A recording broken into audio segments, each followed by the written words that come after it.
All of us have seen the beautiful nativity scenes that are under Christmas trees, in our churches, even in public displays all around our towns and cities.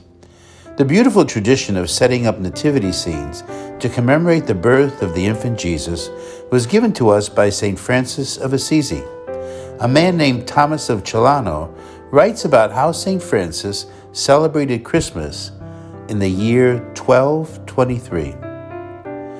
What St. Francis did on the birthday of our Lord Jesus Christ near a little town called Greccio happened on the third year before his death and should be especially recalled with beautiful, reverent memory. In that town of Greccio, there was a certain man named John who had a good reputation and lived a good life and was dearly loved by St. Francis. St. Francis sent for this man about 15 days before the birthday of Jesus, and he said to him, "John, I want us to celebrate the feast of the birth of Jesus at Greccio. So go and diligently prepare what I tell you, for I wish to do something that will recall to memory the little child who was born in Bethlehem, and set before our eyes the hardships suffered by this infant, and how he lay in a manger with an ox and a donkey standing by."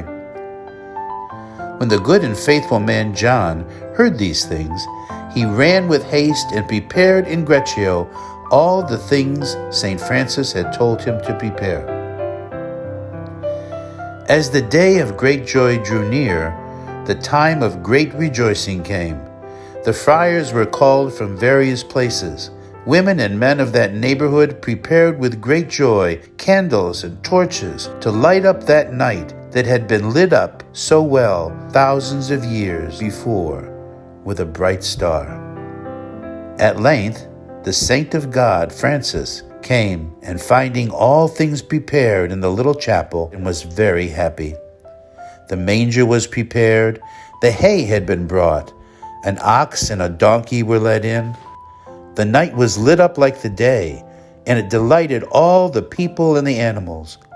The people were filled with great joy over this live nativity scene.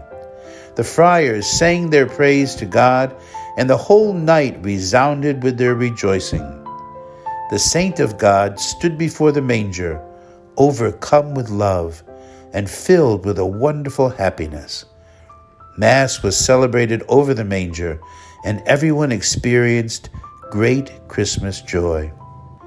The gifts of the Almighty were multiplied there, and a wonderful vision was seen by all, for they saw a little child lying in that manger. And after a while, the solemn night celebration was brought to a close, and each one returned home with holy joy.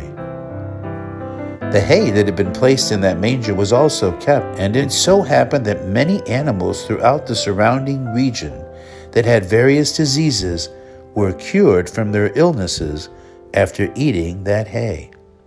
Later, the place in which the manger had stood was made sacred by a church of the Lord, and an altar was built in honor of the most blessed St. Francis. This is the story of how the tradition of setting up nativity scenes began. This Christmas, as we imitate the devotion of St. Francis, expressed in this first nativity scene, let us remember the infant Jesus, born of the Virgin Mary in Bethlehem and laid in a manger, because there was no room in the inn. As we remember the birth of Jesus, let us also remember to make room in our hearts and in our lives for Jesus when he comes to us as homeless, hurting, depressed, and lonely people. If we can make room in the inns of our hearts, we can make Christmas last all year long. Merry Christmas and many Christmas blessings.